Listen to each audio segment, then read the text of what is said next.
Assalamualaikum warahmatullahi wabarakatuh. Kami dari kelompok 5 yang beranggotakan Rifanda Permana dan saya Ajrul Musinin akan menjelaskan materi kelompok 4 mengenai tingkatan lafaz yang samar maknanya atau gair wudu atau khafa al-makna.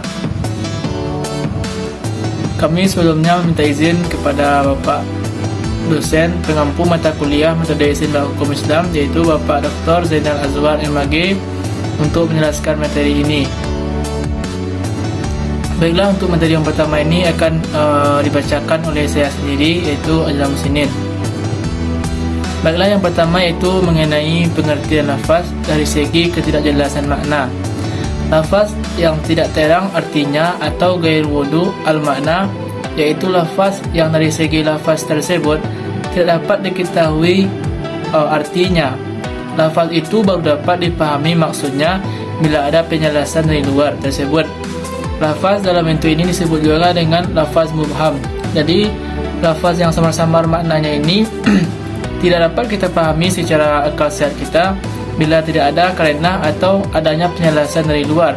Sehingga jika ada penjelasan dari luar, maka baru kita dapat memahami lafaz tersebut. Nas yang kurang jelas dalalahnya ialah nas yang dalalahnya baru ditemui melalui petunjuk dari luar nas itu.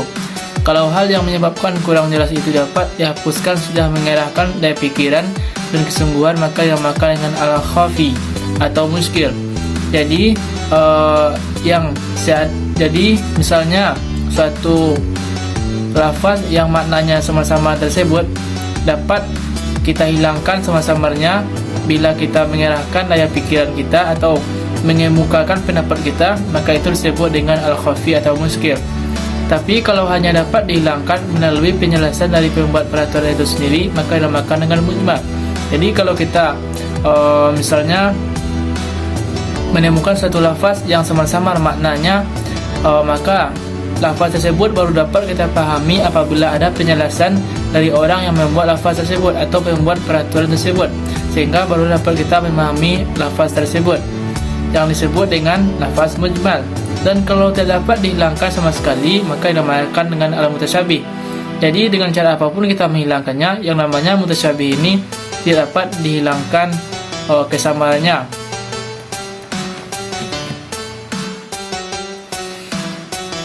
Selanjutnya yaitu macam-macam lafaz yang samar-samar maknanya, yaitu yang pertama yaitu khafi. Pengertian khafi yaitu menurut bahasa tidak jelas atau tersembunyi. Sedangkan menurut istilah seperti yang dikemukakan oleh Adib Salih adalah suatu lafaz yang zahir, yang jelas maknanya, tetapi lafaz tersebut menjadi tidak jelas karena ada hal baru yang mengubahnya, sehingga untuk mengatasinya tidak ada jalan lain kecuali dengan penelitian yang mendalam.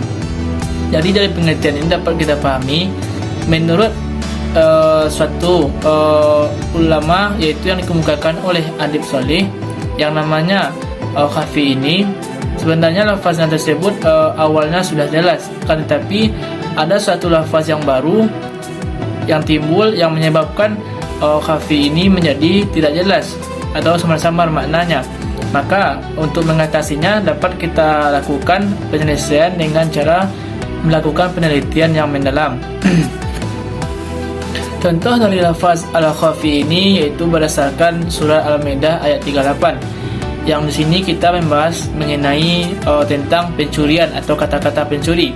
Yang dalam kali ini kami mencontohkan yaitu nawashi atau pencuri kain kafan atau barang kuburan. Nawashi di sini termasuk lafaz khafi yang memiliki kekurangan dari segi sifat, karena barang yang dicuri berupa kain kafan yang notabene-nya tidak diminati banyak orang. Kemudian hukum khafi yaitu wajib mengetahui makna dari lafaz tersebut dengan sebuah pemikiran, perlindungan, pemahaman pada faktor-faktor yang menjadi sebab tersembunyinya makna tersebut. Apabila ditemukan makna atau ditemukan bahwa sebab itu karena adanya kelebihan pada sifat seperti yang terjadi pada kasus perampok yang terkait dengan penculian di atas, maka disesuaikan dengan apa yang ditunjukkan zahir lafaz tersebut. Jadi seperti yang kita jelaskan pada awal tadi, khafi ini dapat kita hilangkan dengan cara mengemukakan pikiran kita atau mengemukakan pendapat kita. Barulah dari situ dapat kita pahami lafaz tersebut, sehingga kesamaran atau kekaburan maknanya dapat kita hilangkan.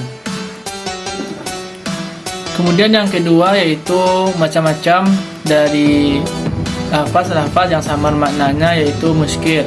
Pengertian muskil, lafaz yang maknanya tersembunyi disebabkan oleh faktor lafaz itu sendiri dan tidak dapat diketahui kecuali dengan qarinah. Kebalikan dari muskil yaitu nas. Abu Zahrah menambahkan perbedaan antara khafi dan muskil, bahwasanya khafi itu sebabnya bukan pada lafaz tersebut tetapi pada penerapan atau aplikasi hukum tersebut, sedangkan muskil sebabnya pada lafaz itu sendiri dan tidak mungkin maknanya diketahui kecuali dengan qarinah yang menunjukkan maksud tersebut. Jadi dari pengertian ini dapat kita pahami mengenai penjelasan khafi tadi, yaitu kalau khafi itu maknanya menjadi tidak jelas karena ada faktor baru yang menyebabkan lafaz tersebut menjadi tidak jelas, atau dalam pelaksanaan atau dalam penerapan lafaz tersebut yang menyebabkan lafaz tersebut menjadi tidak jelas. Sedangkan muskil ini lafaznya itu dari awal atau dari lafaz itu sendiri yang menyebabkan lafaz tersebut menjadi samar-samar atau tidak jelas maknanya, dan dapat kita hilangkan kekaburan atau kesamaran maknanya, yaitu melalui qarinah atau melalui petunjuk-petunjuk yang menunjukkan maksud dari lafaz tersebut. Kemudian contoh khafi yaitu berdasarkan surat Al-Baqarah ayat 223, yang mana artinya itu istri-istrimu adalah seperti tanah tempat kamu bercocok tanam, maka datangilah tanah tempat bercocok tanammu itu sebagaimana saja kamu kehendaki, dan kerjakanlah amal yang baik untuk dirimu dan bertakwalah kepada Allah, dan ketahuilah bahwa kamu kelak akan menemuinya, dan berilah kabar gembira kepada orang-orang yang beriman. Dari lafaz di atas maka termasuk lafaz tersebut menjadi lafaz yang musyarak, yang berarti maknanya kaifa. Kemudian hukum dari muskil ini.